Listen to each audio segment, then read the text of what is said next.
and welcome to the Football for Kids podcast with me, Darren Rees. In this episode, we're going to be talking about the life and career of one of the greatest England and Manchester United players of all time.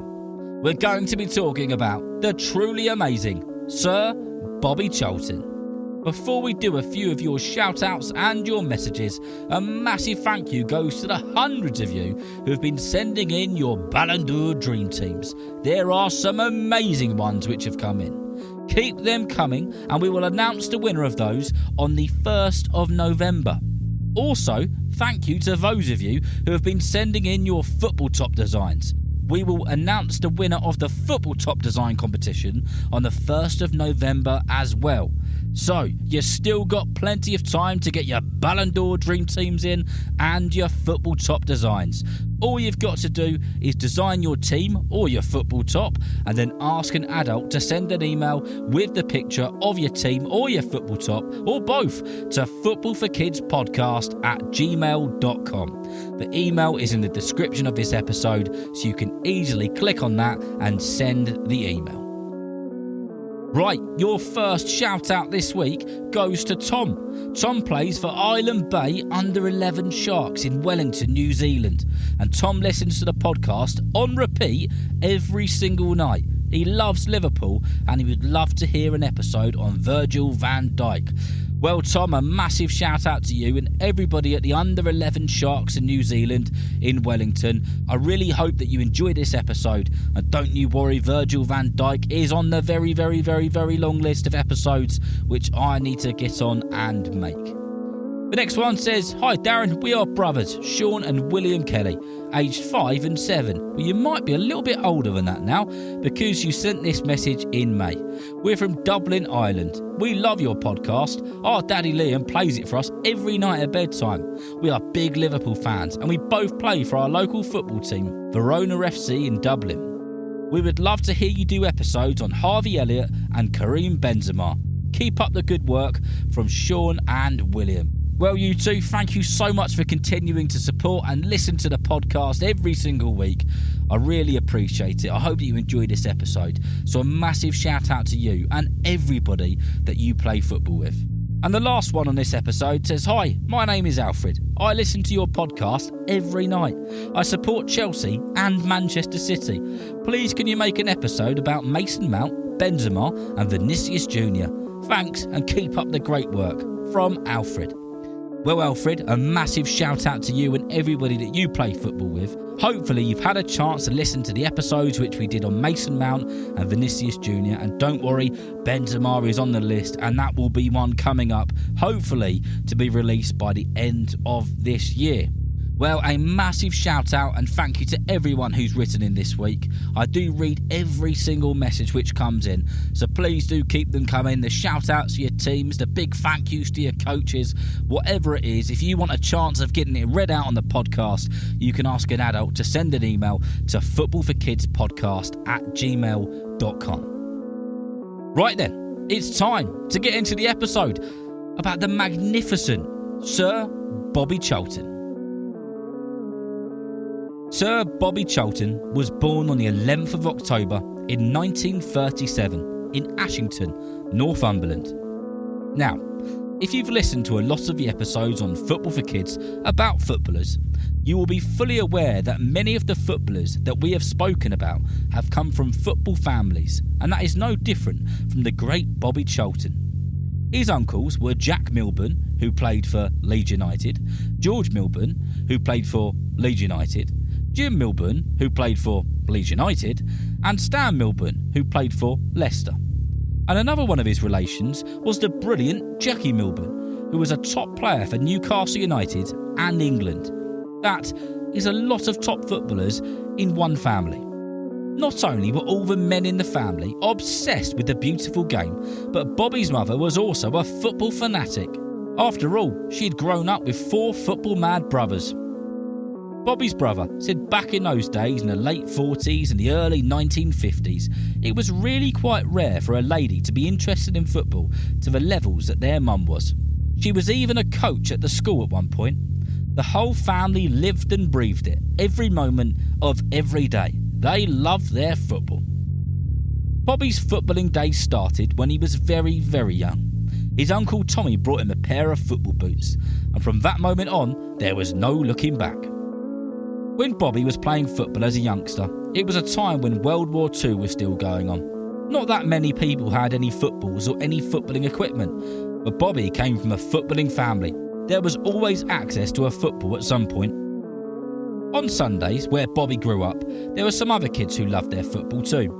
They would start playing a game at about 8 o'clock in the morning, and it would go on until about 8 o'clock in the evening. People would only drop out of the game to grab their dinner and come straight back. Bobby remembers playing for 7 or 8 hours at a time. That's all they did. They loved it. Because of how much Bob played and because of how hard he worked at it, he naturally got so good at football that at the age of 8 or 9 years old, adults were asking him to go and play for them in their team. When he did play with the adults, he was running rings around them, and everyone was talking about how good Bobby Charlton was. Bobby carried on playing football throughout his young years, and the reputation he was building without knowing it was becoming quite special. Everyone in the northeast of England knew who he was, and they knew he was going on to do great things. When he was around 15 years old, somebody told him that a football scout from the giant club Manchester United would be watching him. Sure enough, a scout called Joe Armstrong watched Bobby, and he was so impressed with him that after the game he walked up to him and he said, "Bobby, if you'd like to play football when you leave school, we would love to have you at Manchester United." And Bobby agreed that he would love to go to the club and play for them. So, Bobby Charlton was to join Manchester United, one of the biggest teams in the country, maybe even Europe. He played in the youth teams and he played in the reserves, but he just wasn't getting picked for the first team, which was something he was so very keen to do. Bobby persevered and kept doing his thing, and the manager at the time was a man called Matt Busby, one of the most successful football managers in the history of the game. He said that he wanted to see Bobby in his office. Bobby Charlton went up to his office and he shook the hand of Matt Busby, and he told Bobby that he had made the first team. It was a dream come true for young Bobby Charlton. Bobby stood out and was scoring and creating chances non-stop. He was a part of a team that took Manchester United to their first ever European Cup semi-final, scoring against Real Madrid, and he had all the teams around Europe taking notice of him. It hasn't always been goal scoring, celebrating and lifting trophies for Bobby, as in 1958 there was a tragic accident which Bobby was involved in, and he was one of the lucky ones who lived to tell the tale. Bobby Charlton lost some of his fellow players and very good friends that year, a moment that the footballing world will never forget. When Bobby got back on his feet and was ready to play football again, he got back onto the pitch, a tough thing for anyone to do, having gone through such a tough time. Bobby Charlton went on to win the league and was now a fully established player for the England squad, and was also a part of a 1966 World Cup squad, which was to be held in England. England's opening game was against Uruguay, and it was a terribly boring 0-0 result. Next up was Mexico, and Bobby Charlton hit the ball outside the box and it went like a rocket, flying into the top left-hand corner. Wembley erupted with excitement, and all of a sudden there was a change of feeling. Could England do it? Would England do it? England went on to play Portugal in the semi-finals, and Bobby Charlton scored 2 goals, securing a place in the final, where England would go on to beat West Germany to become world champions. Bobby was a major part of England's successful tournament and the last time the men's team won a major trophy. It's quite a funny story from the World Cup that year, and that was Bobby's brother Tom had a ticket to go, but he didn't have any money to get there. And he didn't want to add any pressure onto Bobby or his brother Jack, who was also in the team.